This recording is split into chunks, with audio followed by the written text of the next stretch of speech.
Senhoras e senhores, eu gostaria de convidar e que vocês fizessem um calor maravilhoso para receber aqui uma pessoa que aparece como uma surpresa boa.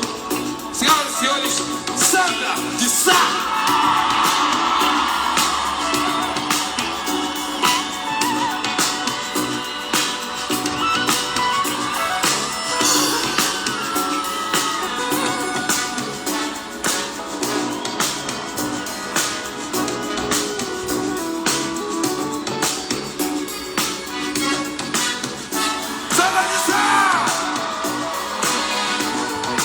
Musicão hoje.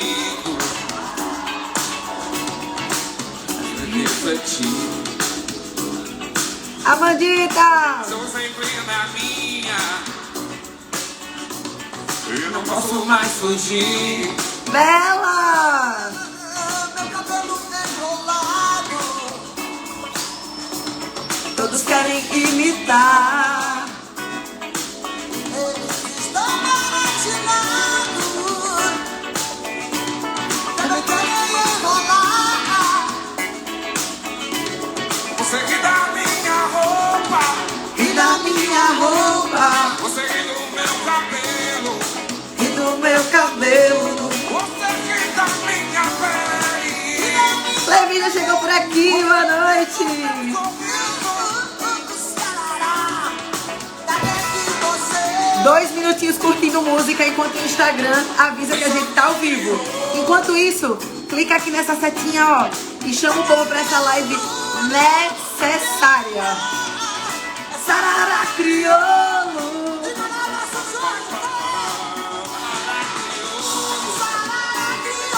Sarará, eu também, Claudinha. Né, Teca, musicão. Sarará crioulo. Todo brasileiro. Sarará crioulo. meus olhos coloridos.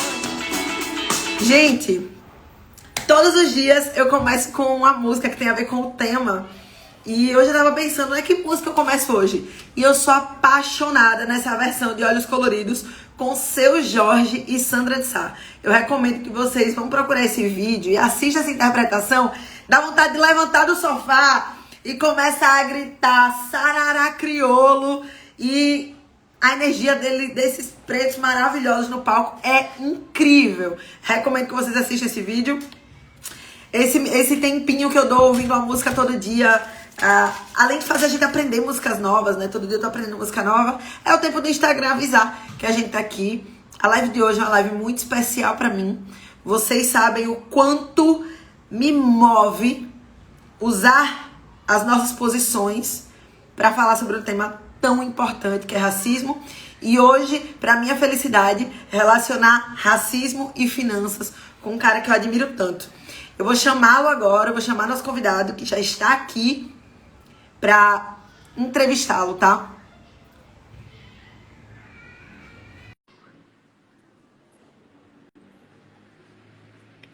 Coração. Estamos conectando com Levi Kaique. Gente, quando o Levi entrar, vai aparecer o perfil dele aqui. Inclusive, vou até falar logo qual é o perfil. Levi Kaique, Q-U-E-F. Vocês precisam seguir esse cara, tubarões. Deu algum? Peraí. Chamei de novo. Ele fala sobre tudo relacionado às dúvidas que a gente precisa aprender sobre o movimento negro, negritude. Levi! Pra mim, tu chegou aqui. Bem, caiu de repente. Só tá baixinho o áudio, mas tô te ouvindo. O áudio? Tá, deixa eu ver e resolver o áudio. Nossa, eu tô achando outra coisa. Vou derrubar e chamar de novo, tá? Pra ver se o áudio vem. Não tá me ouvindo? Tá muito longe. Peraí, eu vou tirar só o... Vê se melhorou agora. Melhorou, tá ótimo. Tá ótimo. Vê se o ventilador não tá fazendo muito barulho aí, qualquer coisa eu desligo. Não, tá não. Tá tudo tranquilo. Tá tudo tranquilo? Tá, vou colocar um... Gente, Ai, meu Deus, olha aí. voltou agora. Ó, primeiro Voltou? de tudo, eu quero te agradecer muito por aceitar esse convite. Eu sigo o Levi Imagina. Kaique há muito tempo e eu sou, assim, fã do trabalho dele. E aí eu pensei, vou fazer um mês de lives, vou chamar porque eu não tenho nada a perder, mas eu acho que ele não vai nem responder. Estrela, né? Estrela nacional. Que Aí eu isso? dei a cara de pau e ele respondeu e topou. Eu fiquei assim, me segurando na cadeira. Então, primeiro, eu quero te agradecer por aceitar o convite de vir aqui na Roda de Fogo, né? Dar a cara para bater, responder perguntas ao vivo sobre tema tão polêmico cada dia mais, né? Então, primeiro, te agradecer o convite. Imagina, é um prazer. Ai. E eu quero te apresentar também, né? O Levi, gente, ele é colunista, é escritor, produz conteúdo para a internet de alto valor e é um ativista do movimento. Hoje eu fiz um story, Levi, falando assim, galera, compartilha e chama a galera para live. E poucas pessoas compartilharam, sabe? E eu acho engraçado que todo mundo acha bonito a gente falar do movimento. Todo mundo acha, pô, Marina, é mesmo, vai lá. E é isso. E aí você pede um apoio de compartilhar uma história, a pessoa não faz. Né? Eu acho bonito, mas eu não quero me envolver nessa polêmica. Eu não quero me posicionar. Então, você tá dando a cara para bater, para falar sobre o assunto. Eu vejo que às vezes cansa, né? E eu quero que você fale um pouco sobre quem é o Levi e como é ser um ativista da causa negra no Brasil. Olha, bom, eu sou Levi Kaique Ferreira, tenho 26 anos.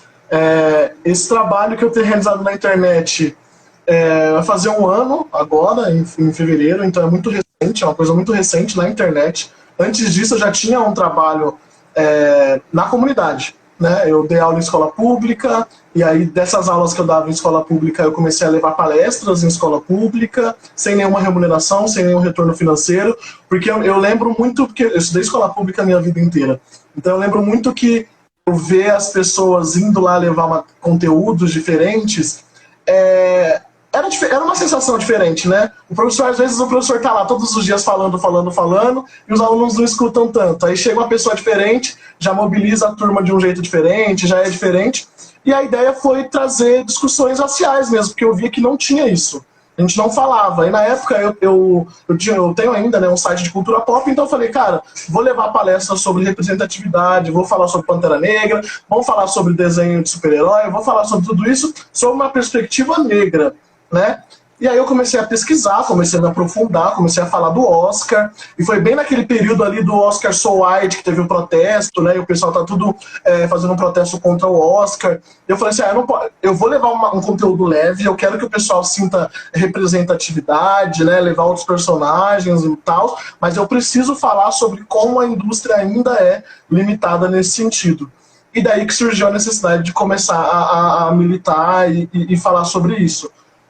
Eu já falava um pouco na escola, né, sobre como, porque eu estudei a vida inteira em escola pública e entrei e me formei em engenharia civil. Então a minha professora de português, na época da escola, que era uma pessoa que era muito próxima, me chamava de vez em quando para ir na escola e falar com os alunos como era entrar na universidade, como era ser um negro de periferia e se formar num curso como engenharia civil. E isso já estava trazendo alguns retornos muito interessantes, assim, sabe, em vários aspectos. E aí um dia eu fui lá, né, falei sobre como entrar na universidade, que eu fiz o ProUni, expliquei para todo mundo que eu estava fazendo engenharia. E eu estava na comunidade, né, onde eu moro, estava tendo uma festa de final de ano, e um menino preto chegou assim para mim e falou assim, Levi, você é o Levi, né? Eu falei assim, sou. Daí ele falou assim, que você foi lá na escola esses dias e você estava falando sobre fazer faculdade e tal, eu já tinha desistido. Mas porque você foi lá e falou, eu fiquei com vontade de fazer faculdade de novo e eu quero fazer engenharia também. Isso mexeu muito comigo porque... e ele falou, eu vejo você aqui todo dia na comunidade, você vem aqui nas festas da comunidade, vejo você andando por aqui e você está fazendo engenharia civil e você se parece comigo, né? E isso mexeu muito comigo, eu falei, cara, a gente precisa fazer alguma coisa. E aí eu juntei com outro amigo meu que também sempre cai nas minhas piras, né? A gente sempre faz coisa junto. E aí ele tava começando a se iniciar em religiões de matriz africana, começando a se iniciar no candomblé. E aí a gente falou, cara, vamos levar palestras para as escolas. Eu falo sobre cultura pop, você fala sobre candomblé, a gente faz uma mistureba, chama outros amigos. A gente chamou uma amiga nossa que faz bonecas Abayomi, né? E ela é doula também. E aí juntamos nós três, fizemos um mega evento na escola que a gente estudava. E foi um evento super legal, teve um retorno super bacana, os professores adoraram. E aí desse evento a gente começou a ser convidado para levar palestras para outras escolas. E aí, quando eu fui ver, eu já estava dando palestras em escolas públicas aqui de Campinas, falando sobre racismo, falando sobre saúde mental de pessoas pretas, e a gente já estava organizando um coletivo, e de repente esse coletivo já virou um sarau, e desse sarau já virou outra coisa, aí começou a envolver um monte de gente. Quando eu fui ver, eu já estava envolvido, já estava militando aqui na cidade. E aí veio a pandemia, né? Quando veio a pandemia, a gente parou tudo, parou o sarau, a gente tinha um sarau todo mês, teve que parar o sarau, teve que parar as palestras e tudo mais. E aí eu falei assim, todo esse conhecimento que eu adquiri, né, eu vou tentar passar ele na internet, fazer um texto aqui, vamos ver o que a galera acha. E aí eu botei um texto sobre dicas para brancos na luta antirracista. Só que ele é um texto um pouco polêmico, né, que a primeira dica é todo branco é racista. Aí eu falei, nossa, o pessoal vai me odiar. Vou ser cancelado na internet e tudo mais.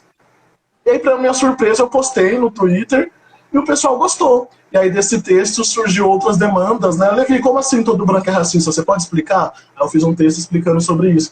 Levi, a dica 5, eu fiquei com dúvida nisso aqui, né? Eu fiz um texto explicando sobre isso. E aí foi indo, e aí chegou teve um certo boom na época do Big Brother, que eu cheguei ali uns 20 mil seguidores e tal, né? Que a gente tava falando sobre o Babu e tudo mais, depois eu acabei me tornando bem próximo do Babu, o Babu é um grande amigo hoje.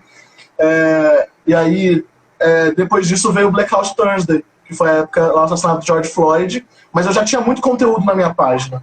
E aí minha página estava cheia de conteúdo, eu tinha ali meus 25 mil seguidores, e aí de repente os famosos começaram a indicar meu perfil, assim, de um dia para o outro. E aí na terça-feira eu tinha 25 mil seguidores, na quarta eu já tinha 150. Eu falei, meu Deus, o que está acontecendo? Não estou entendendo nada. E o pessoal indicando, um monte de gente vindo falar comigo. E aí eu fui meio que jogado a falar sobre isso na internet. Mas foi bom, porque eu já fazia isso no meu dia a dia. Eu pretendo voltar, quando agora saiu a vacina aí, a gente vai acabar com o corona, e eu pretendo voltar a falar sobre isso. E você aprende, é uma troca, né? Acho que você já deve ter percebido isso.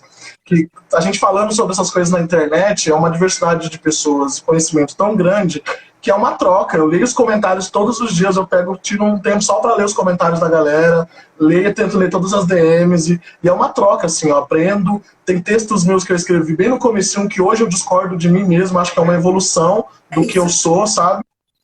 E a gente vai evoluindo, vai aprendendo, vai crescendo, mas eu não apago não, eu deixo lá, se alguém questionar, eu falo, eu já não penso assim, mas isso aqui é um reflexo de quando eu postei, olha a data, e agora eu penso dessa forma, porque eu li esse livro, eu adquiri esse conhecimento, eu conversei com essa mulher negra que me deu uma perspectiva diferente, conversei com essa pessoa, e a gente vai crescendo intelectualmente desse jeito, sabe? E aí eu sempre fico muito feliz, e eu lembro que quando a gente se conheceu, meu perfil ainda era pequeno, não tinha crescido assim, foi antes do boom. Foi. E aí a gente sempre falava, não, vamos fazer uma live. E a gente tava perto de organizar a live, foi bem quando deu o boom. Daí eu falei assim, olha, agora eu não vou conseguir, porque tá bombando muita gente, mas eu prometo que depois a gente faz. Aí quando você me chamou de novo, eu falei, não, vamos fazer sim, com certeza. O perfil do Levi é o tipo de perfil que eu torço para ter milhões de seguidores. Porque quando você vê pela história da construção, não adianta fazer alguma coisa só pelo dinheiro. Eu sou educadora financeira, eu preciso que os meus seguidores fiquem cada dia mais ricos, porque quanto mais ricos eles ficarem, mais rico eu fico. Mas riqueza vai muito mais além do que o dinheiro. Olha a riqueza de um perfil como esse, de um perfil que você começou para mudar o mundo, para entregar, para fazer alguma coisa, e o universo foi te levando para essa grandeza, e eu espero que você atinja 1 milhão e 5 milhões, porque quanto mais isso acontecer, mais eu vou estar na minha casa, tranquila, de que eu vou sair e as pessoas vão ter consciência de me tratar igual aos outros, porque essa onda, ela está acontecendo, esse movimento está acontecendo, graças a pessoas como você, como Tiamá, como Nina Silva. Então, assim, eu tenho orgulho de ter pessoas que estão militando por mim. E o mínimo que eu posso fazer, enquanto uma mulher negra que deu sorte na vida, porque eu nasci preta, pobre, nordestina, estudei em escola pública, mas eu tive a oportunidade ainda de frequentar a escola pública, enquanto tem gente que nem isso tem.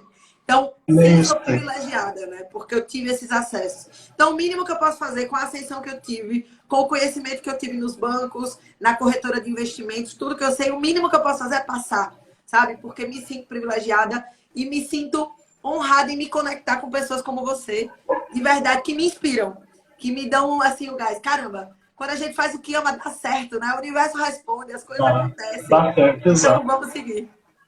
E eu fico muito feliz ouvindo você, porque é uma coisa que eu já percebi, né, dessa minha vida de militância, né, e conhecendo pessoas, é que o povo preto tem um sentimento de gratidão às coisas que tem muito grande, né? Tipo, eu comecei a dar palestra na escola porque eu tinha esse sentimento de gratidão. Eu falava, tudo que eu sou hoje, né? Hoje eu sou um engenheiro civil formado, porque eu tive a oportunidade na escola de aprender e tudo mais, e eu quero dar isso para alguém, eu quero entregar isso para outras pessoas. E a gente vai lá e faz, e é para dar certo, sabe?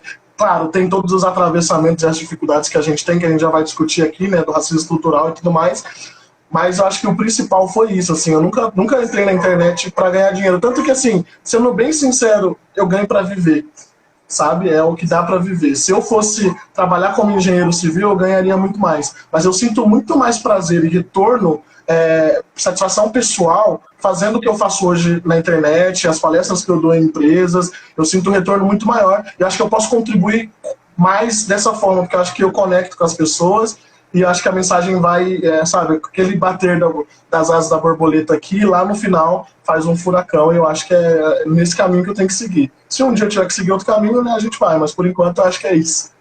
E antes de entrar no tema propriamente dito da live, eu quero só te dizer que eu estudo sobre finanças, comportamento de riqueza, histórias de sucesso, construção de patrimônio há alguns anos. E pode ter certeza que hoje você está ganhando para viver, mas o patrimônio financeiro que vai vir pela entrega que você faz é gigante.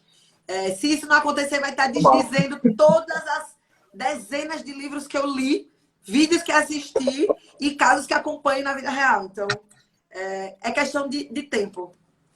Então, vamos para live propriamente dita. Eu preparei aqui um monte de perguntas para te botar no fogo. Vamos lá. Mas a primeira de todas é como é que a escravidão... Vamos lá. É óbvio que a escravidão impacta hoje na desigualdade social.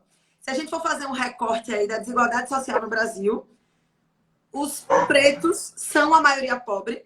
E se a gente fatiar ainda mais mulheres negras, a gente está na base da pirâmide. Então, como que isso aconteceu? Como é que o racismo estrutural interfere até hoje na desigualdade social? Porque quando a gente fala na época da escravidão, isso é muito claro. Mas a gente está em 2021 e tem gente que acha que o Brasil nem é tão racista assim. Uhum. Como é que o racismo estrutural interfere na desigualdade social do país? Mas antes de você responder essa pergunta, eu preciso que você fale um pouco sobre o que é racismo estrutural. Eu, mulher preta, descobri um dia desse. Eu imagino quantas pessoas ainda precisam entender como é, o que é, como funciona, como está enraizado esse racismo estrutural. Então, eu quero que você fale um pouquinho sobre isso. O racismo estrutural, a gente pode dizer, ele é sinônimo de racismo. Todo racismo, ele é estrutural. A gente parte dessa premissa já inicial, que todo racismo é estrutural. O problema da internet é que rola um esvaziamento muito grande dos termos, e significados, né? Então, vê muita gente usando racismo estrutural para isentar a culpa de indivíduos pela responsabilidade dentro do contexto social. Mas o racismo estrutural, ele basicamente é para a gente estudar como a nossa sociedade ela foi formada com bases tão racistas, né, com esses conceitos de classe e raça tão bem definidos, que a sociedade funcionando na sua normalidade, ela vai gerar opressões. Independente de indivíduos quererem que essas opressões existam ou não. Se hoje, no Brasil, todo mundo decidir não ser mais racista, ainda assim vai existir opressão de raça. Porque são coisas que estão além dos indivíduos, mas os indivíduos endossam esses problemas. Então, um exemplo que a gente pode dar, entrando aí na questão de finanças, economia e tudo mais, mas Você sabia que as mulheres negras são as mais afetadas por impostos no Brasil, por exemplo? Não existe um imposto para mulheres negras específico. Então, como que mulheres negras são mais afetadas? As mulheres negras são as que recebem os menores salários. A cobrança de impostos no Brasil, ela é baseada em consumo de produtos, né? As mulheres negras são as que consomem esses produtos para alimentação, né, existirem, e elas têm os menores salários. Então, a porcentagem de imposto em cima do salário dessas mulheres é o maior índice. Ou seja, não precisou ninguém chegar e falar, olha, preciso que as mulheres negras paguem mais impostos. A sociedade funcionando na sua normalidade, ela gera opressão. Coronavírus matou mais pessoas negras do que pessoas brancas. O vírus é racista? Não. Mas a sociedade, do jeito que ela está montada hoje, faz com que negros sejam a maioria nas periferias, negros não têm essa possibilidade de trabalhar de casa, porque eles têm que ir trabalhar, né? Então, transporte público, saneamento básico. Nas periferias a gente não tem tanto saneamento básico, e uma das formas de combater o coronavírus é com saneamento básico, lavando as mãos e tudo mais. Negros são a maioria nos trabalhos considerados essenciais, né? Que é empregada doméstica e outros tipos de trabalhos que precisa ter contato físico. Ou seja, a sociedade, do jeito que ela está montada hoje, ela vai gerar diversos números, diversas formas de opressão que vai prejudicar as pessoas negras, independente do interesse das pessoas ou não. E é por esse motivo que a gente fala que toda pessoa branca inserida dentro de uma sociedade racista, ela é racista, porque ela usufrui desses benefícios, ela usufrui desses privilégios. Quando a gente chega, pega o Atlas da Violência, nos últimos 2020 saiu o Atlas da Violência em agosto, e diz que a violência contra mulheres negras aumentou nos últimos 10 anos, enquanto a violência contra mulheres brancas diminuiu. O viés disso é racial. A gente está falando de mulheres. Mulheres, a gente sabe que existe uma violência contra mulheres muito grande no Brasil. E aí a violência contra mulheres negras aumenta, enquanto a violência contra mulheres brancas diminui. Então, a nossa sociedade, do jeito que ela está formada hoje, ela gera opressões na sua normalidade, atuando na sua normalidade, sem que nenhum indivíduo chegue lá e faça algo para que esse preconceito e essa opressão exista. E ainda a gente tem os indivíduos que fazem algo para que esse preconceito e essa opressão exista. Mas o racismo estrutural, ele estuda justamente isso. Ele entende as nuances econômicas, políticas e de direito, né, jurídicas, que fazem com que a opressão de raça continue existindo e exista, né, no funcionamento normal da nossa sociedade. Então, se a gente tem aí um judiciário que é racista, é porque grande parte do sistema judiciário é formado por pessoas brancas, que têm o racismo simbólico impregnados dentro da sua cabeça, que têm o psicológico já formado, os estereótipos formados de pessoas negras. Se a gente tem aí um direito que é racista, justamente porque a gente não tem pessoas negras trabalhando lá. Se a gente tem aí uma economia que é racista, justamente porque a gente não tem pessoas negras em cargos de lideranças, né? Nos últimos meses, o desemprego atingiu mais as pessoas negras do que as pessoas brancas. Né? E até separei algumas pesquisas, né, recentes com relação a essa questão a questão social. Por exemplo, os negros ganham 17% menos do que brancos da mesma origem social. Então muita gente fala sobre questão de classe, e eu acho que é extremamente importante a gente saber interseccionalizar essas duas coisas. Raça e classe, elas, no Brasil, elas andam muito juntas. Se a gente tem mais de 70% da população pobre, negra, e mais de 70% da população rica, branca, classe e raça andam juntas. Né? Mas quando a gente pega negros ganham 17% menos do que brancos na mesma origem social, a gente entende que o racismo ainda está atuando dentro disso. Então não é só uma questão de classe, é uma questão de raça também. Então, acho que eu já falei muito, né? Mas o racismo estrutural é isso, é a gente conseguir estudar essas nuances do racismo atuando dentro da normalidade da nossa sociedade, dentro das instituições, dentro das demais esferas, dentro do convívio social, todas essas formas de racismo que são perpetradas dia após dia e atinge tanto a população negra. Então, é muito louco quando as pessoas falam de racismo estrutural como um tipo de racismo. Na realidade, ele é uma forma de enxergar o racismo, é uma forma de análise do racismo, da sociedade racista em si. Racismo estrutural e racismo são basicamente a mesma coisa. Eu vejo o racismo estrutural como uma forma de análise da estrutura racista da nossa sociedade, não como um tipo de racismo, como racismo recreativo, né, racismo religioso e outros tipos de racismo que a gente tem dentro da nossa sociedade. Todos esses racismos estariam embaixo do racismo estrutural, é isso? Exato, são consequências do racismo estrutural. Todos esses racismos, eles são consequências e são pilares, né? Porque as pessoas, elas confundem muito o conceito do próprio racismo, né? Muita gente acha que racismo é uma ofensa direta a uma pessoa negra, e não. Você chamar um negro de macaco é racismo porque é um dos pilares que fazem com que a nossa estrutura social seja mantida de forma a manter pessoas brancas como superiores e pessoas negras como inferiores. Se vocês jogam racismo no Google, por exemplo, o conceito de racismo é organização social baseada em hierarquização de raças. Então o racismo não é só ofensa direcionada a negros, ele é uma estrutura social, ele é uma organização de sociedade que coloca determinada raça acima de outra, ou determinado grupo acima de outro. Então, por exemplo, não são só negros que sofrem racismo, indígenas sofrem racismo. A gente pode falar, judeus sofreram racismo. A gente só fala que brancos não sofrem racismo porque na nossa sociedade, o jeito que ela foi formada, os brancos são parte do topo e eles são parte desse topo e fazem com que todo o restante sofra o preconceito. Então, o conceito de racismo reverso, né, por exemplo, não deveria existir, mesmo que brancos sofressem racismo, chamaria simplesmente racismo. Racismo reverso não faz sentido nenhum, já começa por aí. Mas brancos não sofrem racismo na nossa sociedade porque o racismo é uma estrutura social.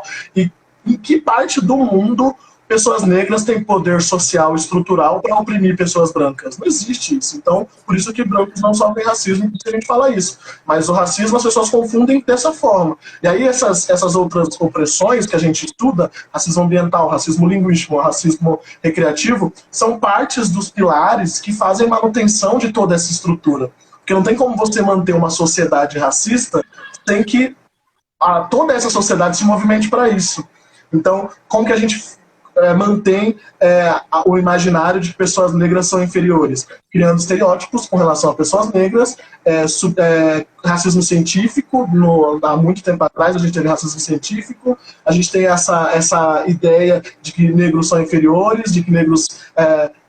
enfim, vários estereótipos que a gente vai criando, vários problemas que a gente vai criando, confinando essas pessoas em cortiços e comunidades e favelas, que foi o que aconteceu no pós-escravidão, e por isso que a gente tem a maioria de pessoas negras dentro da comunidade, porque quando acabou a escravidão, não teve nenhum projeto de reinserção dessas pessoas na sociedade, então elas tiveram que ir morar nas periferias da cidade, então por isso que o nome é periferia, porque a galera tinha os centros, e aí a galera saiu da escravidão, acabou a escravidão, e agora a gente faz o quê? Ninguém tá ajudando, o governo não faz nada, a gente vai ter que lutar pelo nosso, e aí se juntaram e foram morar nas beiras das cidades, ou no caso do Rio de Janeiro, subindo os morros para construir as suas casas nas periferias e nas comunidades. E aí isso vai gerando opressão pós-opressão. A nossa existência, eu costumo dizer que a nossa existência ela é como aquele jogo, que eu até esqueci o nome, mas que você entrega o bastão para o próximo correr até vencer a corrida, a maratona. Você corre, pula os obstáculos, entrega o bastão para o próximo. Então, eu tenho uma vida diferente da vida que os meus pais tiveram, meus pais têm uma vida diferente da vida que os meus avós tiveram, e cada um foi entregando o bastão. Meus pais me entregaram o bastão numa situação muito mais confortável que eles pegaram dos meus avós. E eu vou entregar esse bastão, espero, numa situação muito mais confortável do que eu peguei na mão dos meus pais, entregar para os meus filhos. E aí a gente imagina uma sociedade em que a gente simplesmente impediu que pessoas negras pudessem passar o bastão de um para o outro durante 400 anos e ainda deu incentivos financeiros. Quando a gente fala de incentivo, não é só incentivo social, simbólico, não. No Brasil, no pós-escravidão, o governo brasileiro incentivou financeiramente a vinda de pessoas da Europa para se misturar com a população brasileira aqui.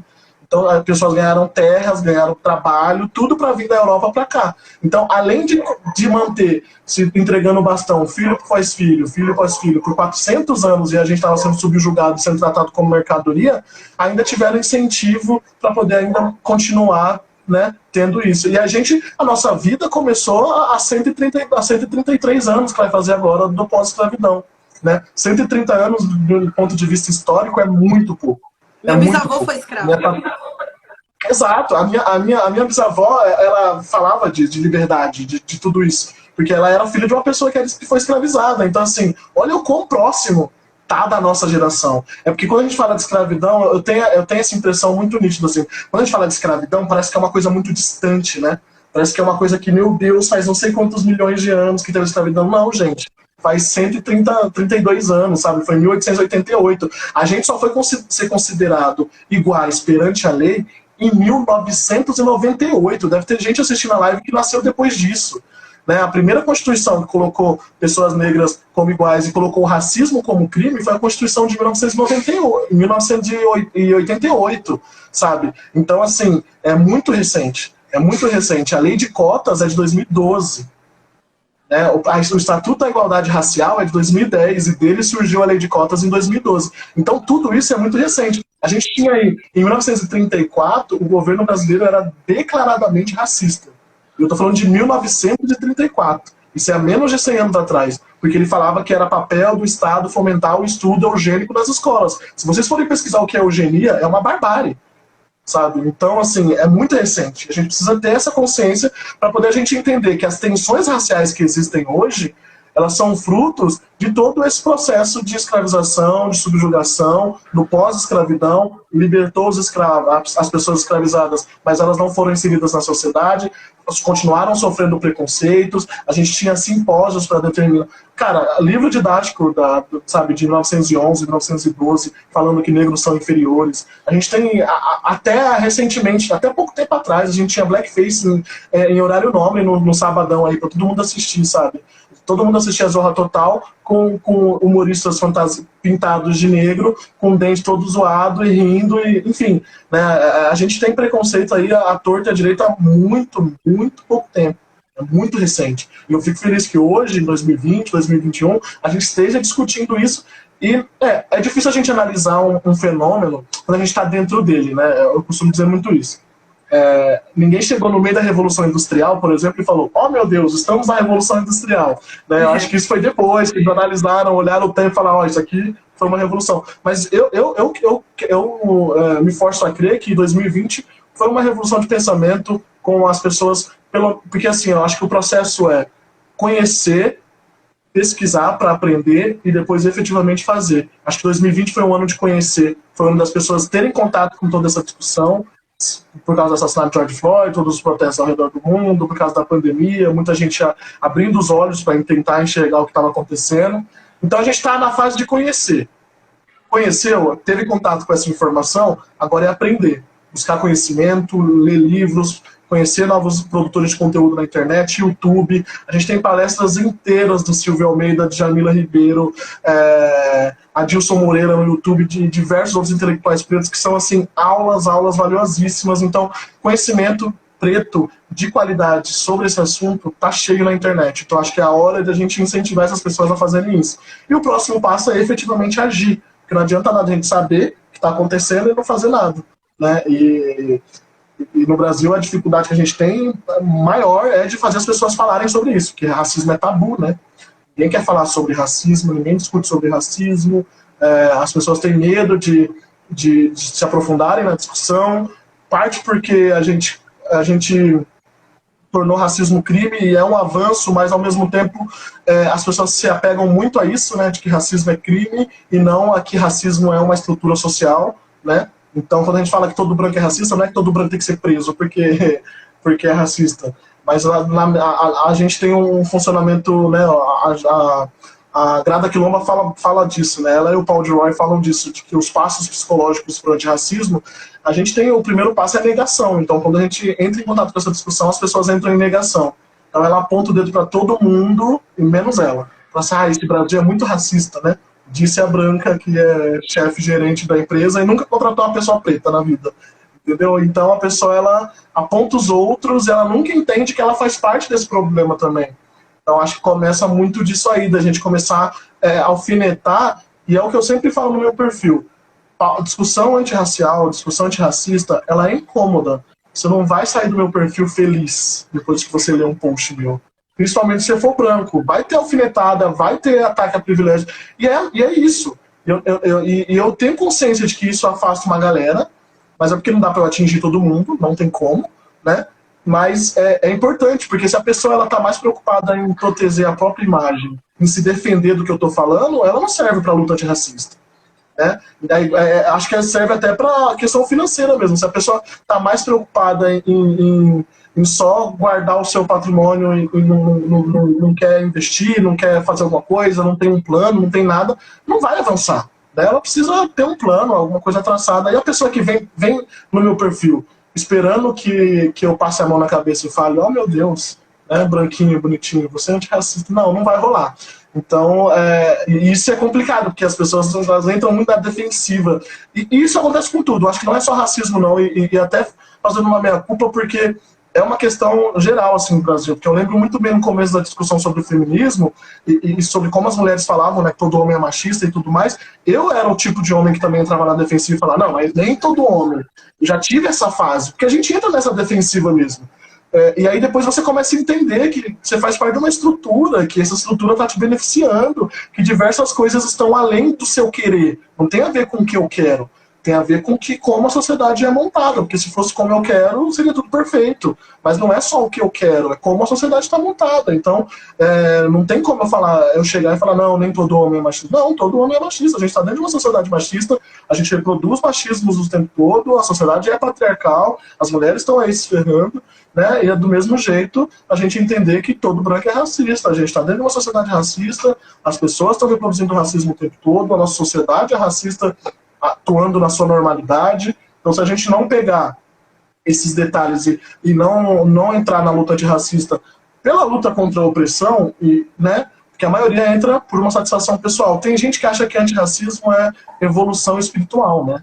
Que é assim, meu Deus, eu sou um ser evoluído, agora eu sou antirracista, que eu sou um ser evoluído. E não é isso, né? A gente precisa entender que é uma luta contra um sistema de opressão, né? E principalmente, a gente está falando aqui de finanças, né? É uma luta contra o sistema capitalista. Isso não quer dizer que negros inseridos dentro desse sistema não podem ganhar dinheiro, não podem enriquecer, até porque, como o próprio Emicida falou, quando eu nasci, ninguém chegou para mim e perguntou se eu queria ser capitalista, socialista, comunista, nem nada. Eu simplesmente fui jogado aqui e estou querendo sobreviver. Então eu tenho que construir o meu, e né, eu tenho esse senso coletivo de quanto mais pessoas subirem junto comigo, melhor. Mas a gente entende que a sociedade capitalista ela é formada a partir de padrões de raça. O capitalismo em si, a essência do capitalismo é ter uma base que constrói e um topo que usufrui disso. E, infelizmente, na nossa sociedade, essa base é preta e esse topo é branco. Então, mas a galera mistura muito, né? Porque esses dias eu postei uma foto num restaurante que eu tive a oportunidade de ir, fiquei muito feliz, postei uma foto tomando um vinho. Socialista que vai em restaurante chique, não pode nem jantar mais, gente. O que está acontecendo? Socialista que janta, né? Não pode jantar, não pode ter iPhone, não pode fazer nada, né? Como se a gente tivesse escolha, né? Como se a gente tivesse escolha dentro dessa sociedade. Acho que a gente tem que ter consciência de que o capitalismo é um dos inimigos, mas ao mesmo tempo não tem como eu simplesmente abdicar de tudo dentro desse sistema, porque esse sistema passa por cima de mim, independente de eu querer ou não. Se eu chegar e falar, não serei capitalista, não vou consumir nada, amanhã eu apareço morto, mais um preto morto na sarjeta e ninguém liga, sabe? Então eu existir, né, eu enriquecer e trazer pessoas pretas comigo, fazer uma empresa, é uma forma de resistir dentro desse sistema também. Não tem como a gente quebrar um sistema. Como que a gente vai destruir um sistema só com pessoas, né, que fora desse sistema, sofrendo? A pessoa para militar, a pessoa para protestar tem que estar com a barriga cheia, tem que estar, entendeu? Porque senão a prioridade é outra, né? A prioridade passa a ser outra. Muita gente aí não milita por algumas coisas porque ela tá lutando contra a fome. Ela está lutando por condições básicas de existência. Eu vou pedir para essa pessoa lutar contra o capitalismo? Se ela está com fome?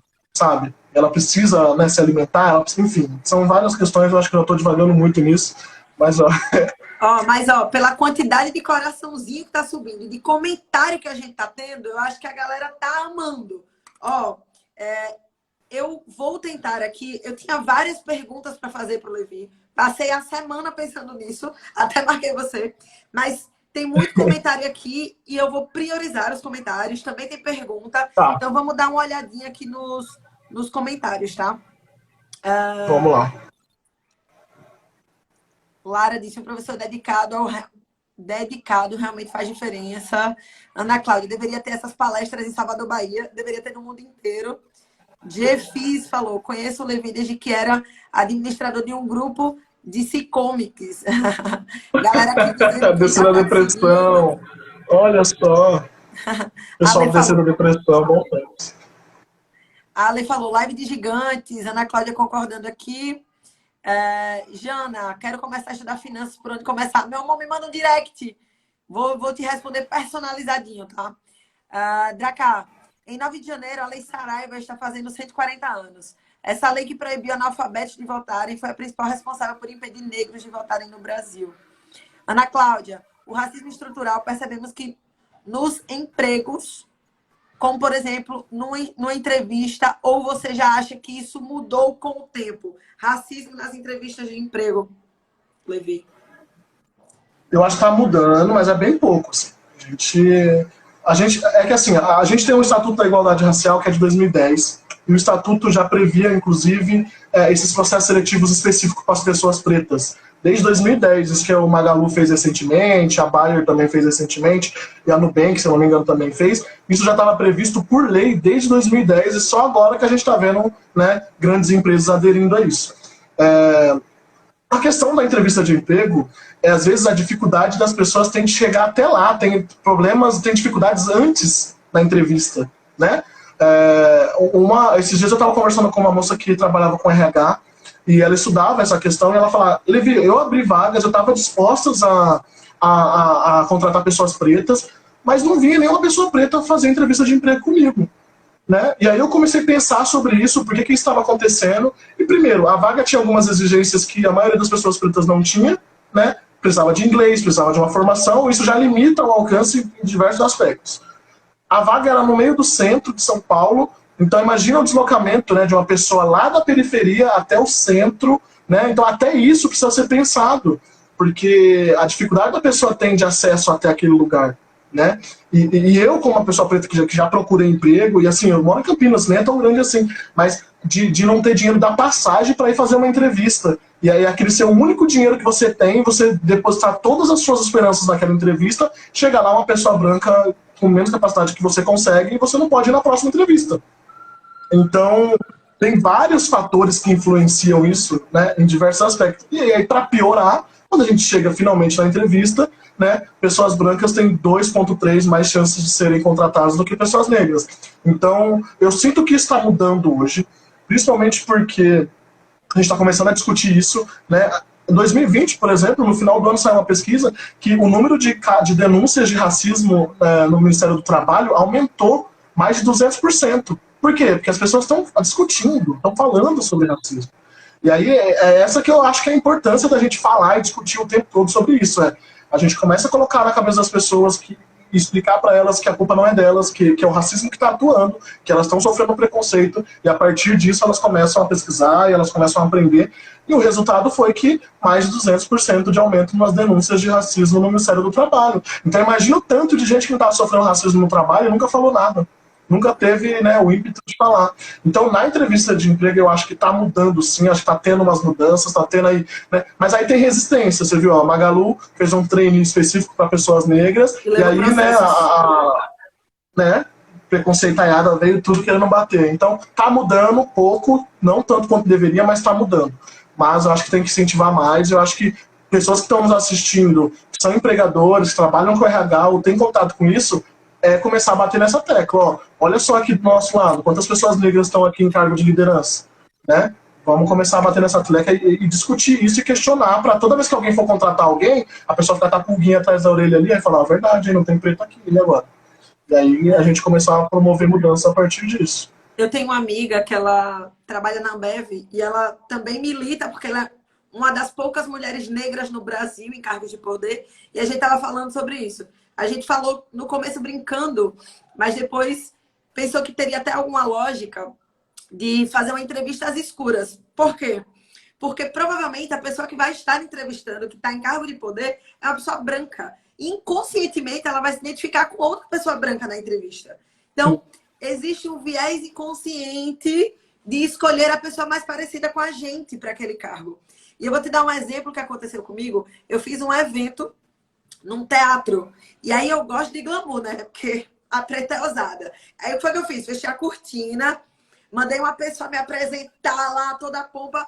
Na hora que abriu a cortina, muita gente me conheceu naquele momento. E aí eu ouvi rumores depois da galera perguntando assim, ela é? E ela fala de finanças, ela é rica, e ela tem dinheiro. Mas se aparecesse uma branca, loira, magra, ninguém ia questionar. Ninguém ia questionar, exatamente. Sabe? Então, quanto isso é consciente, quanto é inconsciente, e como fazer deixar de ser inconsciente, fazer a escolha, fazer o questionamento. Porque eu acho que as pessoas que fizeram isso no meu evento não fizeram por maldade até, mas foi um racismo estrutural tão inconsciente que ele aconteceu. E se fosse em outro momento, eu teria ficado magoada. Mas agora eu já sei do meu potencial, do meu conteúdo. Eu sei que as pessoas se questionam quando me veem falando de finanças, porque quantas mulheres negras falam de finanças no Brasil, né? Então, eu sei que é mais difícil para mim, mas estou disposta a dar meu corre. Mas como fazer isso, assim? As pessoas pararem de questionar o que é tão... Eu queria usar outra palavra sem ser preconceituoso, mas parar de fazer os questionamentos preconceituosos inconscientemente. Tem jeito para isso? Como que faz? Eu acho que assim, primeiro a gente precisa resolver a base do nosso país, né? Porque mesmo, por exemplo, mesmo que a gente faça uma entrevista às escuras, eu acho que resolve parte dos problemas, mas ainda assim, a questão da dificuldade de escolaridade, a questão de ter o curso de inglês, a questão de ter as oportunidades, de ter os acessos, de ter a facilidade, isso ainda vai dificultar em diversos aspectos. Sim. Então eu acho que toda a estrutura precisa ser complicado. Toda uma estrutura precisa se movimentar. Por isso que a discussão sobre racismo, por isso que é tão plural, por isso que é tão complexo, por isso que tem tanta gente em tantas frentes diferentes. A gente precisa, basicamente, de políticas públicas que se movimentem o país em direção àquilo, porque sozinhos a gente não vai conseguir. Então, para mim, assim, o próximo passo seria eleger um número significativo de deputados e representantes pretos para a Câmara com pautas pretas, para que esses deputados votem em leis que beneficiem, empurrem o país em direção ao... A gente tinha até a semana passada aí saindo notícia de gente escravizada, gente, no Brasil, sabe? Tipo, mulheres sendo escravizadas, trabalhando com análogo à escravidão. Então, assim, a gente precisa de políticas públicas que reafirmem isso, a gente não vai conseguir andar. Esse negócio de, somos todos iguais, pipipipopopó, não rola no Brasil, não tá avançando. Faz 100 anos que a gente tá tentando fazer as coisas andarem e não tá andando. A gente precisa que o Brasil faça alguma coisa. Essa é a próxima pergunta que eu ia te fazer, tá? O Dracar mandou aqui. Levi, você acredita que hoje, no Brasil, o negro tem total acesso e consciência do seu poder de voto? Eu acho que o brasileiro não tem. Não é só o negro, não. Acho que o brasileiro, em essência, não tem. A gente vê a polaridade que a gente tem hoje. A política no Brasil virou uma discussão complicada, né? É uma coisa complicada. Mas isso não é culpa de pessoa X, de pessoa Y, é culpa da estrutura e é um projeto de poder. É um projeto de poder, de governos tirarem sociologia, filosofia da grade obrigatória do ensino base, né? Da gente não ter... A gente tinha que ter um curso de política na escola. A gente tinha que ter curso de finanças, de empreendedorismo. Esse tipo de coisa tinha que existir na escola pública. Não existe porque formar seres humanos pensantes não é benéfico para essa liderança. Você acha que se a gente tivesse um país pensante, elegeria Bolsonaro, sabe? Elegeria esse tipo de gente? Entendeu? Então a gente, para eles é isso. Então sucatear a educação faz parte de um projeto de dominação de um povo. Então é por isso que a consciência, não existe essa consciência de voto tão forte. Tem mudado um pouco, eu sinto que a galera tem se interessado, né? Mas as coisas estão tão intensas assim que o pessoal tem medo de discutir política também, né? Porque na última eleição foi briga, a família rompendo, foi um terror, né? Mas eu acho que isso é parte de um projeto. E é parte de um projeto que a gente tem aí a bancada BBB, né, do Congresso, né, que é da bala, do boi e da Bíblia, que basicamente eles sucateiam a nossa educação, querem diminuir o máximo possível, e as igrejas alcançam essas pessoas nas comunidades, essas igrejas fazem lavagem cerebral, e aí vota só em pastor, vota só em diácono de igreja, e aí a gente tem todo esse problema que a gente tem no Rio de Janeiro, no resto do país. Então, faz parte de um projeto. Então, a gente não tem essa consciência do poder do nosso voto, porque faz parte de um projeto de país fazer com que a população não tenha essa consciência. Eu acho que os demais foram comentários, que eu quero fazer pelo menos mais uma pergunta aqui para o Levi da minha relação. Deixa eu ver aqui. Realmente a ascensão do negro em cargos de alta patente é mínimo. Ter essa percepção é fundamental. Pode continuar que está ensinando muito. Infelizmente, a síndrome do impostor é latente nas instituições particulares. Que live, a galera amando aqui. Gostei do tema. O que você acha sobre palmitagem, brevemente? Pode indicar livros? Palmitagem, o povo gosta, né? Desses assuntos. Gente, acho que a discussão sobre palmitagem é muito mais complexa do que as pessoas levam na internet. Eu acho que não é sobre ficar ou não com pessoas brancas, não é sobre homens negros com mulheres brancas ou mulheres negras com homens brancos. Eu acho que é sobre a gente entender que fez parte de um processo de embranquecimento da nossa sociedade, que inclusive eu estou para fazer um post sobre isso, que fez parte de um projeto de governo higienizar a sociedade brasileira. Então, eles usavam inclusive esse termo, higienização da sociedade brasileira. Lembra que eu falei para vocês que eles estimulavam a vinda de pessoas da Europa, né, dando terras e trabalho e tudo mais? Isso aconteceu porque a elite brasileira na época pensou, ela falou, o Brasil tem muito preto, a gente precisa dar um jeito porque esse país não tem futuro. Eles pensaram justamente desse jeito, esse país não tem futuro porque tem muito preto, o que a gente vai fazer? Descobriu-se que uma pessoa branca se relacionando com uma pessoa preta, o filho nasce mais claro. É só a gente ver pessoas, casais interraciais aí. O Gilberto Gil é um homem negro retinto e a neta dele é branca, loira, né? Porque passou por esse processo de miscigenação. E aí eles falaram, então a gente tem uma forma aí de branquear a sociedade brasileira, de higienizar a sociedade brasileira. Então eles começaram a estimular a vinda de pessoas da Europa, né, dando terras e tudo mais, para que elas se misturassem ao povo brasileiro, que era preto na época, misturando-se. O projeto era que em 100 anos a gente teria uma sociedade mais clara, mais embranquecida, né, mais miscigenada. E para mim, esses 100 anos ainda não acabou. Para mim, isso está em processo. Esse estímulo de casais interraciais, isso funciona como? Primeiro você torna as mulheres negras aberrações. São loucas, não são dignas do seu amor, não são dignas de serem apaixonadas, enfim. A mulher negra. A gente glamoriza tudo que vem da branquitude, né? Então, até falando termos chulos mesmo, a nossa juventude, tem que ter a parte íntima rosadinha, né? Tem que ser isso clarinha. Isso faz parte de a gente colocar no imaginário dos nossos jovens pretos que eles têm que se relacionar com mulheres brancas. E tudo bem eles se relacionarem com mulheres brancas se não fosse estimulado a ser assim. Eu lembro da minha adolescência que eu pensava, de preto basta eu. Isso é muito comum entre pessoas negras, de não se relacionar com pessoas negras, porque está incutido na nossa cabeça que a gente precisa se relacionar com pessoas brancas. Tanto que um troféu, quantos né? dos nossos... É um troféu. O Franz Fanon fala justamente isso, que a gente vê o relacionamento interracial como uma ascensão social. É uma ascensão. É como se o homem negro estivesse sendo validado pela branquitude a partir do momento em que ele aceita se casar com uma mulher branca.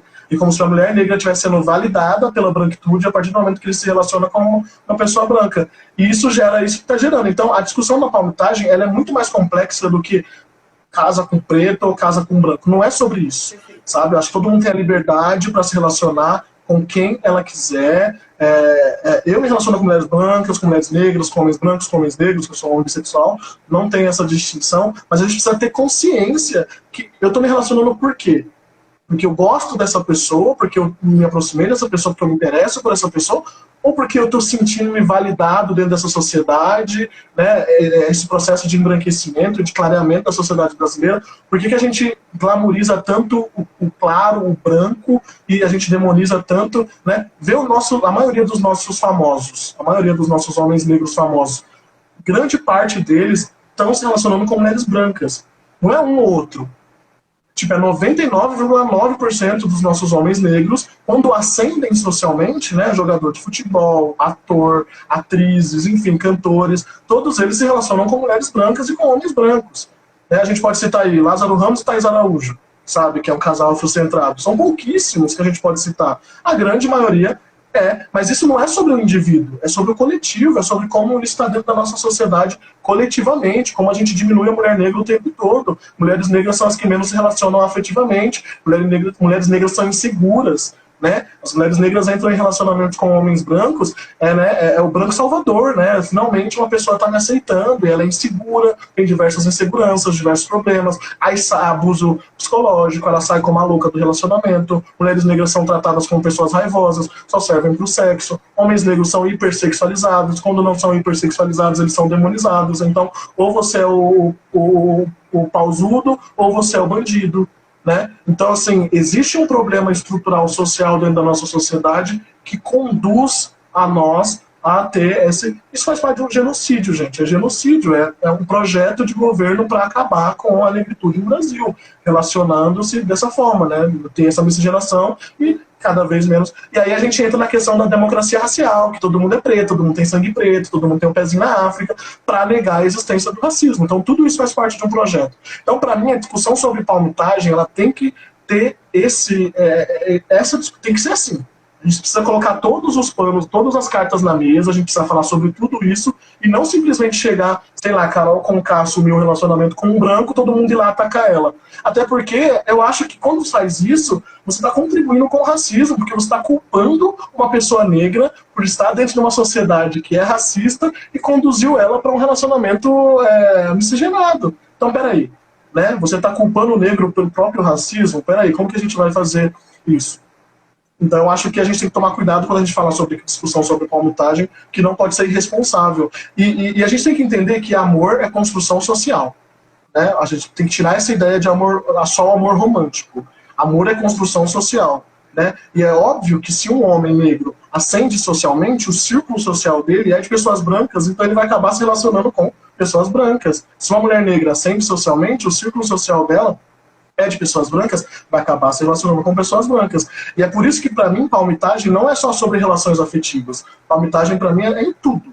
Você só consome pessoa branca, você só lê livro de pessoas brancas, todos os influencers que você segue são brancos, todas as pessoas que você admira são brancas. É óbvio que você vai se relacionar com uma pessoa branca, você só admira branco. Na parede do seu quarto só tem foto de gente branca que você admira, como que você vai se relacionar com uma pessoa negra se você não está admirando pessoas negras? Né? Então começa por aí, começa na mudança de estrutura, suas amizades, né? Tudo isso. Eu acho que a bateria está acabando. Essa semana, que quanto mais rica eu fico, mais branco fica meu meio. E isso é muito nítido. Quando eu vejo, nos lugares que eu vou, quando eu vejo uma pessoa preta, a gente já sorri e se cumprimenta. Tipo assim, nunca vi, mas vamos ficar amigo. Porque somos os únicos aqui, né? E isso precisa ser levado em consideração na hora que a gente vai julgar o outro, né? Até porque ninguém deveria julgar ninguém, né? Nessa sociedade. A galera tá pedindo aqui pra live ficar salva. A live vai ficar salva se vocês se comprometerem de mandar pelo menos 5 amigos. Manda aí. Eu me comprometo que aí eu deixo a live salva. Eu acho que esse negócio de inconsciente vale para os brancos, pois o inconsciente de negros também os faz pensar que brancos são melhores para tal vaga. Todo mundo está dentro desse caldeirão. No meu caso, até alguns anos atrás, eu mesma achava que pessoas brancas mais bonitas, como se eles fossem os meus iguais. Concordo, projeto de políticas públicas é necessário pôr em prática leis que promovam o ensino e cultura afro-brasileiro, sim. Agora tá barulho, Levi. Tá barulho? Tá. Nossa, pronto, a galera é porque eu coloquei a bateria para várias pessoas. Vamos deixar a live salva. Corrente do bem ativa aqui, ó. Só tubarão na live, gente. Levi, pra gente finalizar essa live, o que é que a gente pode fazer para diminuir essa desigualdade social financeira entre brancos e pretos? O que é que a gente pode fazer, já que a galera que está aqui realmente se importa e está incomodado, inconformado com essa desigualdade social e quer tornar o mundo melhor, assim como eu, assim como você?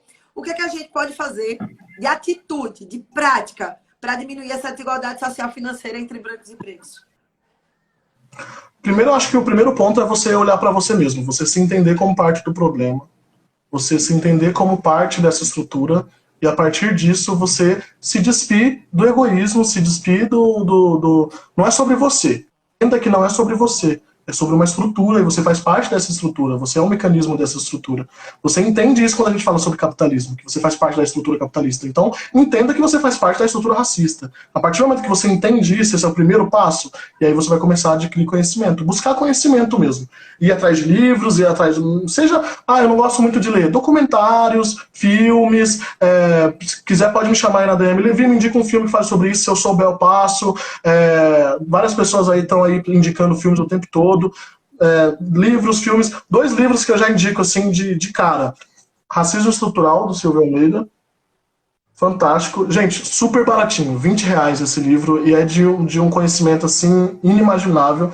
Racismo Recreativo, todos os livros dessa coleção Feminismos Plurais, que eu tenho até mais alguns aqui, todos os livros dessa coleção, Lugar de Fala, da Djamila Ribeiro, todos esses livros eles são sobre consultoria da Djamila Ribeiro. Ela convidou vários autores negros, né? Aí tem aqui Intolerância Religiosa.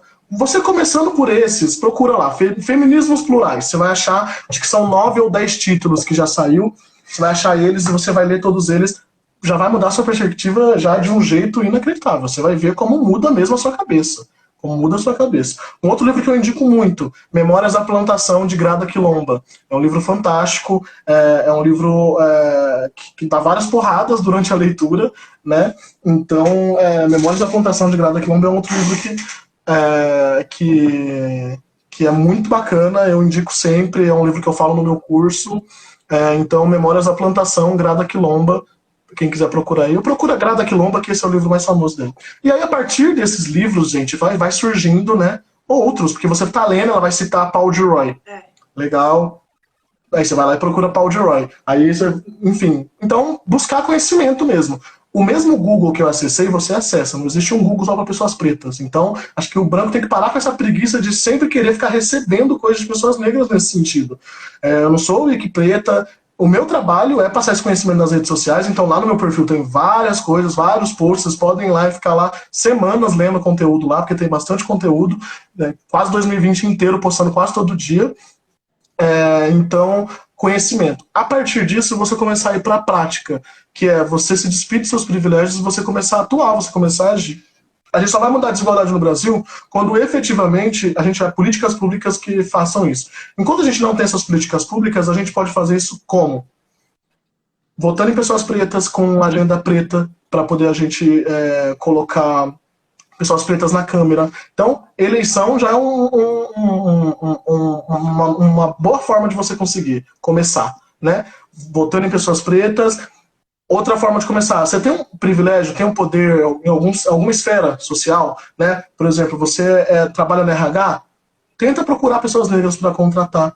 Você é professor universitário, coloca pessoas negras na sua bibliografia na hora que você for apresentar para os alunos, vai falar sobre alguma coisa numa aula, traz o conteúdo de mulheres negras, vai ter uma palestra na sua empresa, sugira que exista uma palestra sobre racismo. Eu sou palestrante sobre racismo, tem diversos outros palestrantes sobre racismo aí. Tia Má também é palestrante. Entre em contato com essas pessoas, contrata uma palestra, não é caro. Contrata uma palestra, leva na empresa. Eu trabalhava em empresa privada, tinha palestra sobre saúde, educação, tudo, menos sobre racismo, sabe? Então é importante que tenha palestra sobre racismo, a gente começa a discutir sobre isso.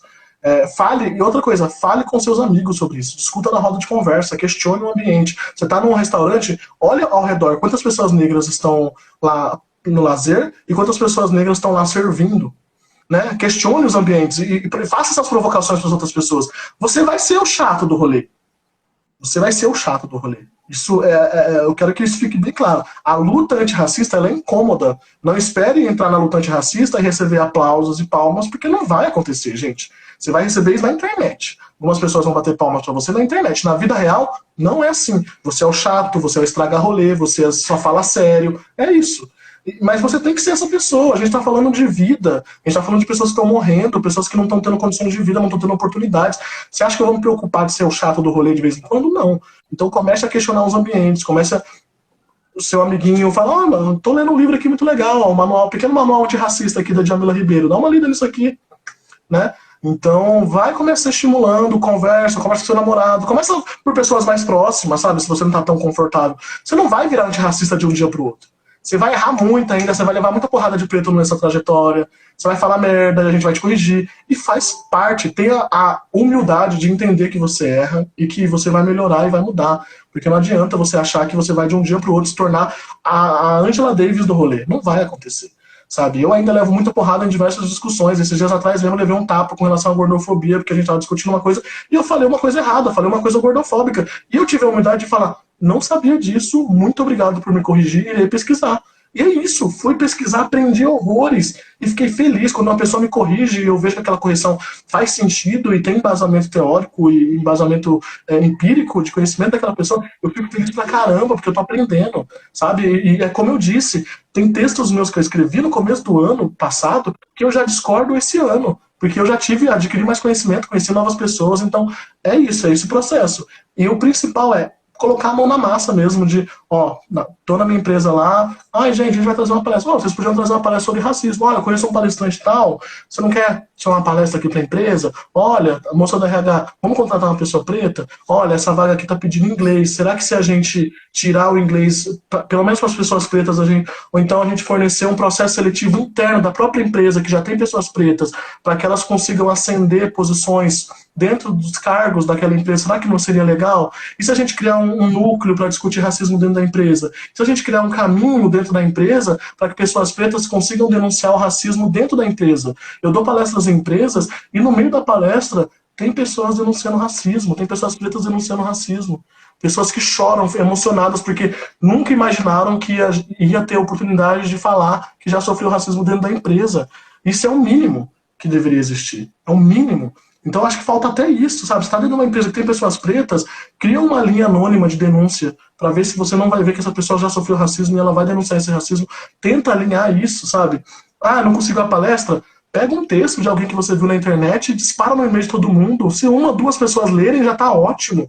Eu sei que não é todo mundo que vai ler, mas se duas pessoas lerem esse texto que você disparou na newsletter, já tá ótimo. Então, assim, começa a fazer isso, sabe? Começa a buscar isso. Influencers pretos, comece a consumir conteúdo de influencers pretos. Esse conteúdo que eu tô passando aqui pra vocês agora é um conteúdo que milhares de pessoas pretas estão passando todos os dias.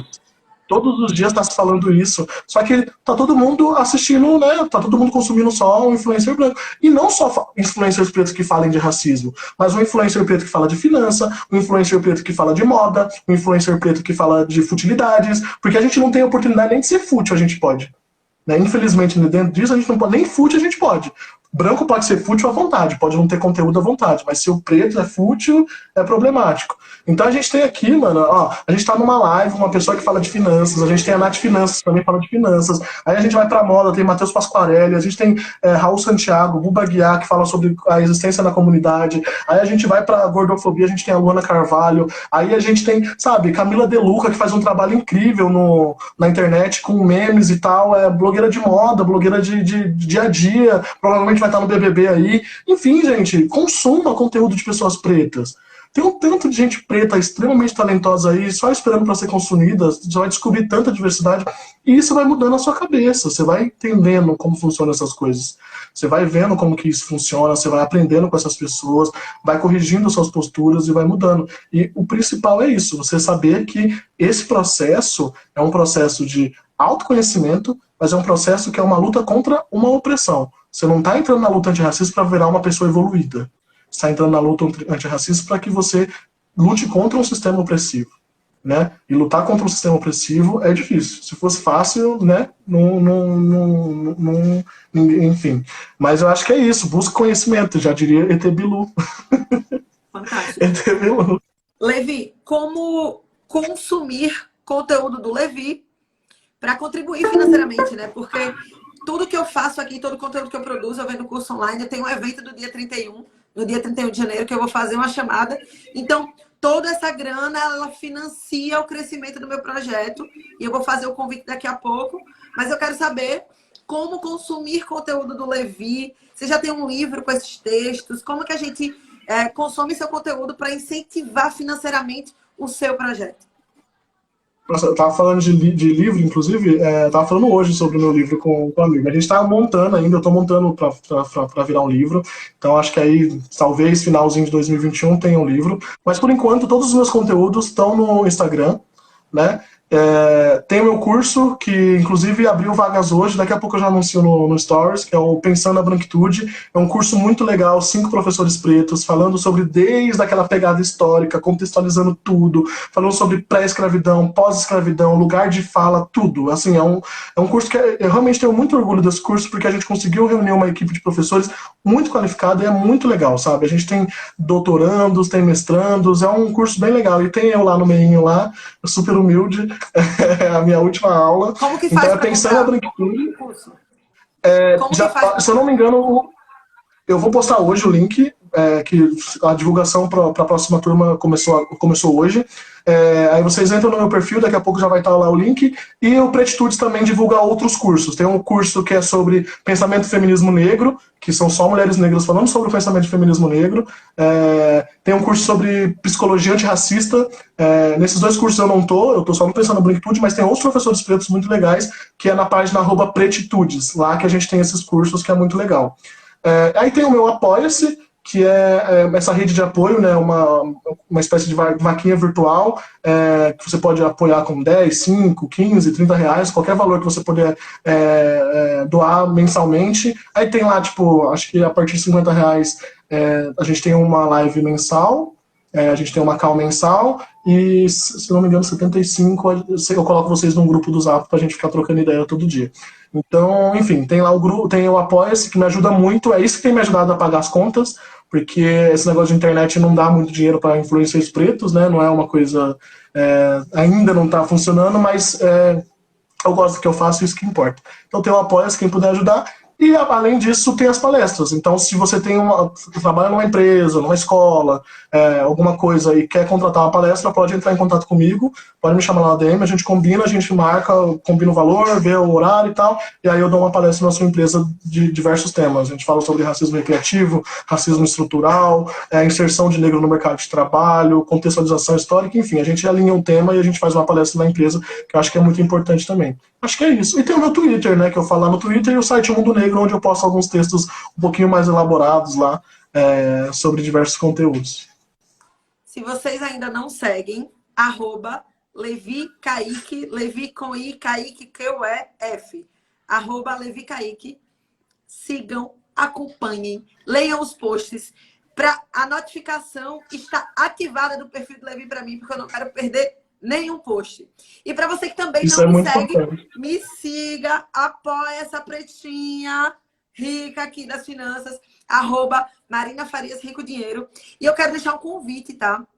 Eu vou fazer um evento no dia 31 de janeiro para ajudar as pessoas a fazer o planejamento financeiro do ano. Colocar tudo no papel. Tem gente que tem sonho de fazer uma viagem internacional ou de comprar um carro, uma casa, fazer um curso e nunca consegue fazer porque vive para pagar contas. Se você planejar, quem não nasceu rico tem que planejar, senão nunca vai dar para fazer as coisas. Então a gente vai construir esse planejamento para que, quem sabe, em julho ou dezembro você realize a sua primeira viagem internacional ou as férias do ano. Então, esse evento eu coloquei um valor super acessível. Eu vou te dar todas as lives desse projeto em um Drive, vou te dar material para imprimir de apostila, vou te dar planilha no Excel e vou te pedir como investimento R$ 97 e tu ainda passa ela para 12 vezes. Então, assim, só se não quiser, tá? Só se não quiser, porque a missão é essa, levar a educação financeira para todo mundo. Eu quero realmente que seja acessível. Então, R$ 97 parcelado em 12 vezes é super acessível, mas a gente precisa do dinheiro para financiar o próprio projeto, tá? Então, dia 31 de janeiro vai ser esse evento. O link tá na minha bio para se inscrever. E, Levi, se você tiver agenda disponível e quiser construir o planejamento do seu ano, eu sei que a sua agenda é disputadíssima. O cara tem quase 200 mil seguidores, Brasil todo, os artistas todos atrás dele. Depende da agenda. Mas se você tiver agenda, você é meu convidado VIP, tá? Dia 31 de janeiro para construir o planejamento do ano. Claro, com certeza. Eu preciso viajar, quero viajar, então vamos fazer o planejamento aí, sim. Ai, que bom. Vai ser um prazer ter você. Galera dizendo que vai se inscrever. Se inscreve hoje. Para de adiar as coisas da vida. Levi, obrigada. Ó, não conseguimos ler Foi um todos os prazer. comentários. Acho que essa foi a live mais comentada desse projeto. Não conseguimos, mas eu espero ter a oportunidade de fazer outras lives com você em breve, porque você é necessário Com para a certeza. sociedade, tá? Obrigada. Foi um prazer participar, gostei muito. Eu falo demais, gente. Desculpa que eu falei demais, foi uma porrada aqui, um monte de coisa. Mas foi um prazer, eu espero ter outras oportunidades. E vamos indo, gente. Né? Sigam lá no perfil, continuem acompanhando aqui. Vamos aprender a ter. Vamos lá, controle as finanças de vocês, para vocês me ajudarem lá no Apoia-se, para vocês fazerem meus cursos também. E vamos lá que vai dar tudo certo. Ó, no meu planejamento financeiro, no que eu ensino, sempre tem cota para doação e cota para autodesenvolvimento. Sempre, Levi. Olha. Porque ricos de verdade doam. A gente precisa ajudar uns aos outros. E a gente só fica mais rico se a gente se desenvolver. Então, curso e doação Sim. precisa estar no planejamento, senão não faz sentido. Então, cola com a gente, Exatamente. que a gente sabe do que está falando. Estamos aí, pretinhos, privilegiados, em ascensão na vida. Cola com a gente, porque tubarão nada com tubarão, viu? Um beijo grande. Te vejo em breve, né? Um beijo, pessoal. Até mais. Tchau, tchau.